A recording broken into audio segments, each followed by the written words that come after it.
Hello friends, I am Dipanshi Sharma. Welcome to my YouTube channel Genius Dipanshi, and I hope you are doing well. Today I will create Naba using Bootstrap 5. So how to create Naba using Bootstrap 5 in Django projects. So firstly हम देखेंगे, हमने project एक my project बनाया था और उसके अंदर हमने एक माई ऐप बनाई थी। इस माई ऐप के अंदर हमने एक टेम्पलेट्स फोल्डर बनाया था और जिसके अंदर हमने एक फ़ाइल बनाई थी index.html। तो अब हम क्या करेंगे, हम सबसे पहले ना बूटस्ट्रैप 5 को अपने इस प्रोजेक्ट में इंक्लूड करेंगे। तो उसके लिए हम क्या करेंगे, माई ऐप में जाने के बाद हम वहाँ पे ना एक फ़ोल्डर बनाएंगे माई ऐप के अंदर, जिसका नेम हम रखेंगे स्टैटिक। इस स्टैटिक फोल्डर के अंदर हम अपने 3 फोल्डर बनाएंगे, CSS folder, JS folder and IMG folder. IMG folder का हम यूज़ करेंगे इमेजेस के लिए। CSS फोल्डर का हम यूज़ करेंगे कि जो भी हमारी CSS फाइल्स होंगी, जैसे कि हमें अगर बूटस्ट्रैप की CSS फाइल को इंक्लूड करना है अपने प्रोजेक्ट में, तो हम उसको CSS फोल्डर के अंदर रखेंगे। और जैसे कि हमें JS फाइल को, जो हमारी बूटस्ट्रैप की JS फाइल है, हमें उसे इंक्लूड करना है अपने प्रोजेक्ट में, तो हम अपने उस JS फोल्डर में रखेंगे। तो हम सबसे पहले अपने getbootstrap.com, ये आपकी ऑफिशियल साइट है बूटस्ट्रैप की, हम इस पे आएंगे getbootstrap.com पे। और जैसे ही आप URL पे सर्च करोगे आपकी साइट ओपन हो जाएगी। यहाँ पे हम डाउनलोड पे आए और डाउनलोड पे आकर के हमने डाउनलोड बटन पे क्लिक किया। ये डाउनलोड आपको लेफ्ट साइड में स्क्रॉल में दिख रहा है, आप इस पे जैसे ही क्लिक करोगे, आप इस डाउनलोड बटन पे क्लिक करोगे, आपकी एक बूटस्ट्रैप की जिप फाइल में आपका जो है डाउनलोड हो जाएगा, या हो सकता है विदाउट जिप फाइल भी आपका डाउनलोड हो जाए। और ये आपका बूटस्ट्रैप 5.3.3 डाउनलोड हुआ। इसके अंदर आपकी 2 फाइल आएंगी, एक होगा आपका CSS बंडल, एक होगा JS। आप सबसे पहले CSS फोल्डर पे गए और आपने यहाँ पे bootstrap.min.css आपने इस फाइल को कॉपी किया। कॉपी आप करना जानते हो, Ctrl+C से आपने कॉपी किया। आप अपने वापस प्रोजेक्ट में आओगे और आप अपने प्रोजेक्ट में आकर के क्या करोगे, स्टैटिक फोल्डर के अंदर पहले एक फोल्डर बना लेना CSS नेम का, और उस फोल्डर के अंदर अपनी bootstrap.min.css को आप पेस्ट कर देना with the help of Ctrl+V। तो इससे आपकी जो bootstrap.min.css फाइल है वो आपके CSS फोल्डर के अंदर पेस्ट हो जाएगी। अब बात करते हैं कि आपकी JS फाइल, बूटस्ट्रैप की JS फाइल को भी आपको पेस्ट करना पड़ेगा। तो उसके लिए आप अपने इस बूटस्ट्रैप में आना और उसमें आने के बाद आप अपने JS फोल्डर में जाना और उस JS फोल्डर के अंदर आपको एक फ़ाइल मिलेगी bootstrap.bundle.js। आपको इस फाइल को कॉपी करना है Ctrl+C से और वापस अपने प्रोजेक्ट पे आना है। माई प्रोजेक्ट के अंदर, माई ऐप के अंदर, स्टैटिक फोल्डर के अंदर JS फोल्डर बनाना है और उस JS फोल्डर के अंदर इस bootstrap.bundle.js फाइल को आपको पेस्ट कर देना है with the help of Ctrl+V।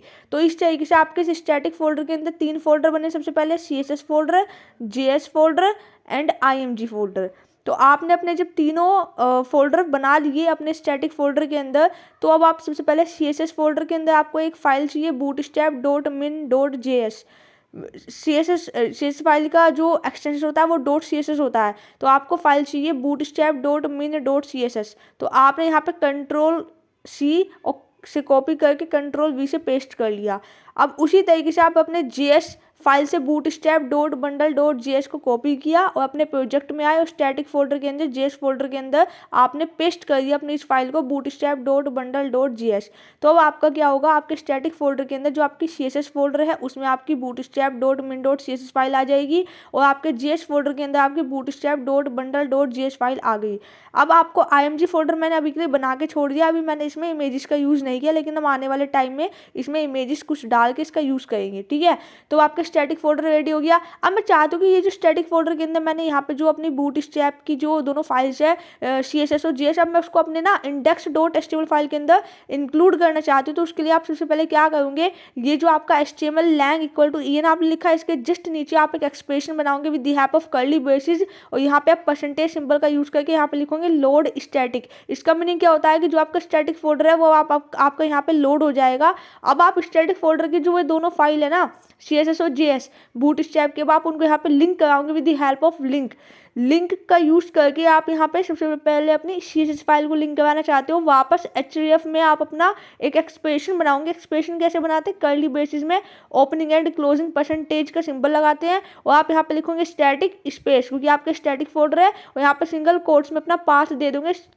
Path कैसे देंगे, CSS फोल्डर था, CSS फोल्डर bootstrap.min.css। तो इसका मीनिंग क्या है कि स्टैटिक फोल्डर के अंदर CSS फोल्डर के अंदर bootstrap.min.css ये आपकी जो bootstrap CSS फाइल थी वो आपके अब यहाँ पे लिंक हो गई है। अब आपको JS की फाइल को लिंक करना है तो उसके लिए हम क्या यूज़ करेंगे, स्क्रिप्ट टैग का यूज़ करेंगे। ये तो आपका लिंक टैग था, अब आप स्क्रिप्ट टैग का यूज़ करेंगे, उसके अंदर src लोगे, src एट्रीब्यूट, और वहाँ पे भी आप क्या करोगे, एक्सप्रेशन बनाओगे। एक्सप्रेशन कैसे बनाते हैं, कर्ली ब्रेसेस लेंगे और percentage symbol opening and closing, और उसके अंदर स्टैटिक स्पेस सिंगल कोट्स में आप लिखोगे JS/bootstrap.bundle.js। इसका मीनिंग क्या है, स्टैटिक फोल्डर के अंदर JS फोल्डर के अंदर bootstrap.bundle.js। आपने क्या किया, आपने स्टैटिक फोल्डर बनाया, उसके अंदर 3 फोल्डर और बनाए, CSS, JS एंड IMG, और CSS फोल्डर के अंदर आपने अपने bootstrap CSS को रखा और आपने अपने JS फोल्डर के अंदर bootstrap की JS को रखा, JS फाइल को। अब आपने स्टैटिक फोल्डर को यहाँ पे लोड कर लिया अपने index.html में, और ये आपकी index.html फाइल दूसरे फोल्डर में है, टेम्पलेट्स फोल्डर के अंदर, और आपने इस टेम्पलेट्स फोल्डर के अंदर आपने स्टैटिक फोल्डर को लोड कर लिया, और स्टैटिक फोल्डर की हेल्प से आपने यहाँ पे अपने लिंक और स्क्रिप्ट टैग की मदद से अपनी बूटस्ट्रैप की CSS और JS फाइल को इंक्लूड कर लिया। अब आप बॉडी टैग में से यहाँ से आपने क्या किया, वो हेडिंग और पैराग्राफ हटा दिया। अब आप अपने बूटस्ट्रैप के ऑफिशियल साइट पे आओगे और यहाँ पे आपको ना एक कंपोनेंट्स नेम का एक आपको ऑप्शन दिखेगा। आपको इस कंपोनेंट्स नेम के ऑप्शन पे जाना है, देखिए सबसे लास्ट में दिखेगा आपको, ठीक है, लेफ्ट साइड में जो आपका स्क्रॉल बार है, आपको इसको इस पे जाना है, और वहाँ पे ना आपको एक नैव बार दिखेगा कंपोनेंट्स के अंदर, आपको इस पर क्लिक करना होगा। देखिए सबसे लास्ट में गए, यहाँ पे कंपोनेंट्स दिखा, आप इसको जो है ओपन करना, ये देखिए ओपन कर लिया। अब यहाँ पे नैव बार लिखा आएगा, नैव बार पे आपको क्लिक करना है, फिर इसकी राइट साइड में ये आपका एक जो फर्स्ट वाला नैव बार खुल के आएगा, आपको उसके कोड को सिर्फ यहाँ से कॉपी करना है और वापस अपने index.html फाइल में आना है। वहाँ पे आपको बॉडी टैग के अंदर आना है और वहाँ पे पहले एक आपको क्लास यूज करनी है .call_sm12। इसका मीनिंग क्या होता है, ग्रिड सिस्टम जो होता है बूटस्ट्रैप में वो आपको क्या करता है, 12 पार्ट्स में डिवाइड करता है। एक रो के 12 पार्ट्स होते हैं, मतलब आप समझ गए एक विंडो का साइज कितना होता है, 12 होता है। तो हम यहाँ पे कॉल SM12 का मीनिंग क्या है कि आपने कॉलम्स को 12 पार्ट्स में डिवाइड कर दिया और इसके अंदर आपने एक और बूटस्ट्रैप की क्लास यूज़ करी वो, और उसके अंदर आपने अपने कोड को कॉपी करके वहाँ से यहाँ पे पेस्ट कर दिया। आप पेस्ट करने के बाद आप वापस से क्या करोगे, वापस जेंगो प्रोजेक्ट को रन कराओगे टर्मिनल पे। आप यहाँ पे लिखेंगे Python space manage.py space run server, और आप इस लिंक के थ्रू जाओगे, या आप लोकल होस्ट पे भी डाल सकते हो 127.0.0.1:8000 ये लोकल होस्ट का जो है पोर्ट नंबर होता है। आप जब इस पर क्लिक करोगे, आप डायरेक्टली यहाँ से भी लिंक पे क्लिक करके जा सकते हो, तो आपका जो है वहाँ पे अब वो हेडिंग और पैराग्राफ हट जाएगा और एक नैव बार आपका आ जाएगा, जो कि हमने बूटस्ट्रैप की ऑफिशियल साइट से कॉपी पेस्ट किया है। और ये फुली रिस्पॉन्सिव होगा क्योंकि हमने यहाँ पे बूटस्ट्रैप की क्लास यूज़ करी है कॉल SM12। इसका मीनिंग क्या होता है कि SM का मीनिंग होता है स्मॉल साइज में व्यू होगा, और कॉल का मतलब होता है कॉलम्स। इसने 12 पार्ट्स में डिवाइड किया और उसके अंदर हमने वो बनाई क्लास रो, उसके अंदर हमने अपने कोड को कॉपी पेस्ट कर दिया। अगर आप इसको इंस्पेक्ट एलिमेंट पे जा करके अब चेक करोगे तो ये आपका फुली रिस्पॉन्सिव रहेगा। तो आई होप यू अंडरस्टैंड। अभी हमने इसको कस्टमाइजली तो नहीं बनाया है, नेक्स्ट वाली वीडियो में हम इसको कस्टमाइज भी करेंगे नैव बार को, इसको बहुत ही क्रिएटिव बनाएंगे, अट्रैक्टिव बनाएंगे, आई कैचिंग बनाएंगे। बट अभी के लिए मैंने आपको एक तरीका बताया है कि कैसे हम बूटस्ट्रैप का यूज़ करके कंप्लीट फ्रंट एंड को डिज़ाइन कर सकते हैं और बैक एंड में हम अपना जेंगो यूज़ करके एक वेब एप्लीकेशन को बना सकते हैं, स्मूथली वो काम कर पाए। तो I hope you understand, and if you have any doubt related to this you can text me in the comment section, and it is in simplest and efficient way कि कैसे आप बूटस्ट्रैप 5 का use करके आप fully responsive web application design कर सकते हो, and backend में आप पाइथन विद जेंगो का यूज़ करके।